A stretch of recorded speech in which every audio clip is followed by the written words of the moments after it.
Hi dears. പഴം കൊണ്ടുള്ള snack മാത്രമേ എനിക്ക് ചെയ്യാൻ അറിയുള്ളൂ എന്ന എൻ്റെ ഒരു ഫ്രണ്ടിൻ്റെ ചോദ്യം മാനിച്ചുകൊണ്ട് ഞാൻ ഇന്നിവിടെ അവതരിപ്പിക്കുന്നു ഒരു അടിപൊളി ചിക്കൻ സ്നാക്ക്. അതിനായിട്ട് നമുക്ക് ആദ്യം ഒരു പാൻ അടുപ്പിലേക്ക് വെച്ച് കൊടുക്കാം. അതിലേക്കൊരു 1-2 ടേബിൾ സ്പൂൺ ഓയിൽ ഒഴിച്ചു കൊടുക്കാം. ഞാനിപ്പോൾ വെളിച്ചെണ്ണയാണ് ചേർത്തിരിക്കുന്നത്, നിങ്ങൾക്ക് സൺഫ്ലവർ ഓയിലായാലും എടുക്കാം കേട്ടോ. അതിലേക്കൊരു 300 ഗ്രാമോളം ബോൺലെസ് ചിക്കൻ എടുത്തിട്ടുണ്ട്. അതിൽ കുറച്ച് മഞ്ഞൾപ്പൊടി, മുളക് പൊടി, കുരുമുളക് പൊടി, ഗരം മസാല, ഉപ്പ് കുറച്ച് ചേർത്ത് ഒന്ന് മാരിനേറ്റ് ചെയ്തിട്ട് ഉടനെ തന്നെ അതിന് ഞാൻ ഫ്രൈ ചെയ്തെടുക്കുകയാണ് ചെയ്യുന്നത്. ഒരുപാട് നേരം മാരിനേറ്റ് ചെയ്ത് വെച്ചിരിക്കേണ്ട കാര്യമൊന്നുമില്ല. പിന്നെ മസാലകൾ നിങ്ങൾക്ക് നിങ്ങളുടെ ഇഷ്ടത്തിനനുസരിച്ച് ചേർക്കാവുന്നതാണ്. ഞാനിപ്പോൾ എല്ലാം കുറേശ്ശെ ചേർത്തിട്ടുണ്ട്. ഇത് നന്നായിട്ടൊന്ന് കുക്കാവട്ടെ. ഓവറായിട്ടങ്ങ് ഡ്രൈ ഫ്രൈ ചെയ്തെടുക്കുകയല്ല. അത്യാവശ്യം ചിക്കൻ നന്നായിട്ട് വേകുകയും വേണം, എന്നാൽ ഒരുപാട് മുരിഞ്ഞു പോകാനും പാടില്ല. അങ്ങനത്തെ ഒരു പരുവാകുമ്പോൾ നമുക്കിതിനെ കോരി മാറ്റാവുന്നതാണ്.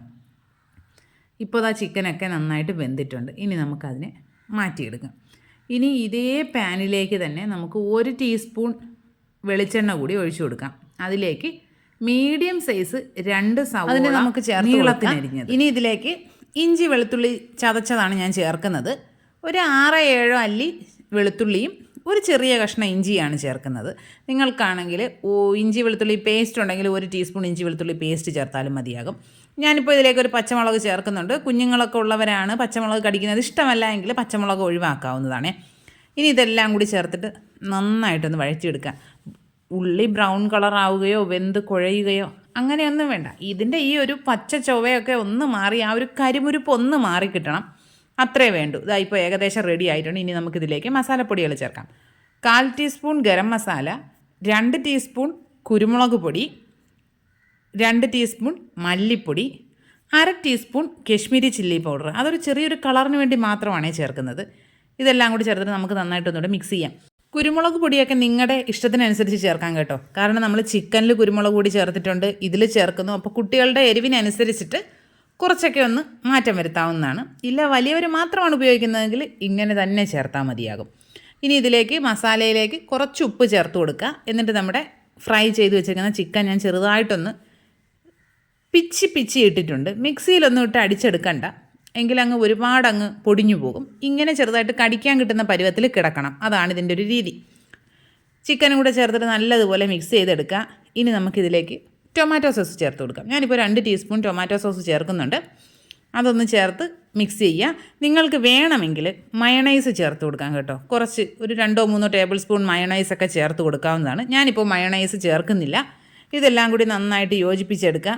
നമ്മുടെ ഫില്ലിങ് റെഡി ആയിട്ടുണ്ട്. ഫില്ലിങ് റെഡിയായ സ്ഥിതിക്ക് ഇനി ഇതിനൊരു കവറിങ് വേണമല്ലോ. കവറിങ്ങിനായിട്ട് നമുക്ക് ഒരു മാവൊന്ന് കുഴച്ചെടുക്കാനുണ്ട്.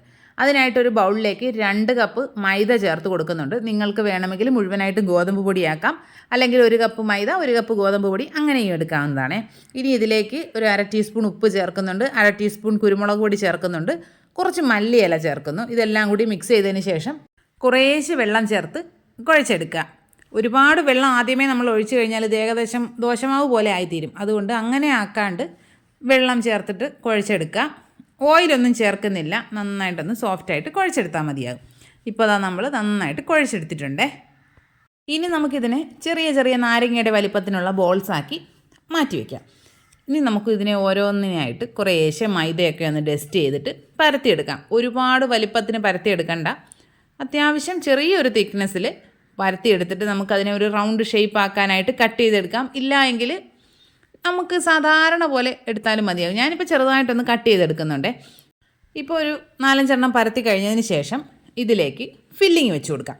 ഫില്ലിങ് വെച്ചിട്ട് ഒരു ബ്രഷ് കൊണ്ട് അതിൻ്റെ ആ സൈഡ് ഭാഗം മുഴുവനായിട്ടും ചെറുതായിട്ടൊന്ന് നനച്ചു കൊടുക്കുക. ഇതൊന്ന് ഒട്ടിയിരിക്കണമല്ലോ, അതിനായിട്ട് ചെറുതായിട്ടൊന്ന് നനച്ചു കൊടുക്കുക. ഒരുപാട് വെള്ളം തേക്കരുത്, ചെറുതായിട്ടൊന്ന് നനച്ചു കൊടുത്തതിന് ശേഷം ഏത് ഷേപ്പിലാണോ വേണ്ടത് നിങ്ങൾക്ക് അങ്ങനെ എടുക്കാവുന്നതാണ്. ഞാനിപ്പോൾ ഒരു ത്രികോണം പോലെയൊക്കെയാണ് മടക്കി എടുത്തത്. എന്നാലും ത്രികോണം അവസാനം വേറെ എന്തൊക്കെയോ ആയി തീർന്നു.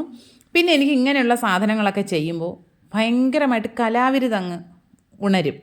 പിന്നെ ഞാൻ ഏതൊക്കെ ഷേപ്പിലാണ് അത് പരീക്ഷിക്കുക എന്നുള്ളത് എനിക്ക് മാത്രമേ അറിയൂ. അങ്ങനെ ഞാൻ കുറച്ചധികം ചെയ്തിട്ടുണ്ട്. ഇങ്ങനെയാണ് എല്ലാം ചെയ്യണമെന്ന് വിചാരിച്ചത്, പക്ഷേ അങ്ങനെ നടന്നില്ല. ഈ പ്ലേറ്റ് കാണുമ്പോൾ അറിയാമല്ലോ.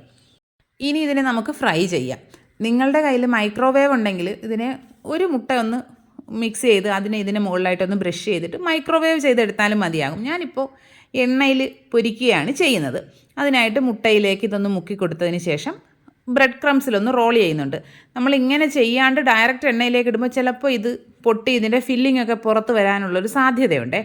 അതുകൊണ്ടാണ് ഇങ്ങനെ മുട്ടയിലും ബ്രെഡ് ക്രംസിലും ഒക്കെ റോൾ ചെയ്യുന്നത്. മുട്ട വേണ്ടെങ്കിലും മൈദ കലക്കിയിട്ട് അതിലൊന്ന് ഡിപ്പ് ചെയ്താലും മതിയാകും. എണ്ണ നന്നായിട്ട് ചൂടായിട്ടുണ്ട്. അതിലേക്ക് നമ്മുടെ ഈ സ്നാക്കുകൾ ഇട്ട് കൊടുക്കുക. ഫ്ലെയിം മീഡിയം ലോ ഫ്ലെയിമിൽ വെച്ചിട്ട് വേണം കുക്ക് ചെയ്തെടുക്കാനായിട്ട്. ഇപ്പോൾ നമ്മുടെ സ്നാക്കെല്ലാം ഏകദേശം ഒരു ഗോൾഡൻ ബ്രൗൺ കളറായി വന്നിട്ടുണ്ട്. ഇനി നമുക്കിതിനെ കോരിയെടുക്കാം. കോരിയെടുക്കുമ്പോൾ ശ്രദ്ധിക്കേണ്ട കാര്യം ഫ്ലെയിം കൂട്ടിയിട്ടതിന് ശേഷം മാത്രമേ കോരിയെടുക്കാൻ പാടുള്ളൂ, ഇല്ലെങ്കിൽ എണ്ണ കുടിക്കും. ഇനി നമുക്ക് ബാക്കിയുള്ളതും അതുപോലെ ഫ്രൈ ചെയ്തെടുക്കാവുന്നതാണ്. ഇപ്പോൾ എല്ലാം റെഡിയായി കിട്ടിയിട്ടുണ്ട്. കണ്ടോ, പലതും പല ലുക്കിൽ. അതാണ് എൻ്റെ കഴിവാണ്. പുറം ഭാഗം നല്ല ക്രിസ്പി ആയിരിക്കും, അകം അത്യാവശ്യം നല്ല സോഫ്റ്റ് ആയിട്ടുള്ള നല്ല അടിപൊളി ഒരു സ്നാക്കാണ്. കുട്ടികൾക്കൊക്കെ നന്നായിട്ട് ഇഷ്ടപ്പെടും. എല്ലാ കൂട്ടുകാരും ട്രൈ ചെയ്ത് നോക്കുക. ഫീഡ്ബാക്സ് ഒക്കെ കമൻറ്റ് ബോക്സിൽ അറിയിക്കുക. വീഡിയോ ഇഷ്ടപ്പെട്ടാൽ ചാനൽ സബ്സ്ക്രൈബ് ചെയ്യുക, ലൈക്ക് ചെയ്യുക, കമൻറ്റ് ചെയ്യുക, ഷെയർ ചെയ്യുക. ഇനി നമുക്ക് മറ്റൊരു വീഡിയോ ആയിട്ട് ഉടനെ കാണാം. ബൈ.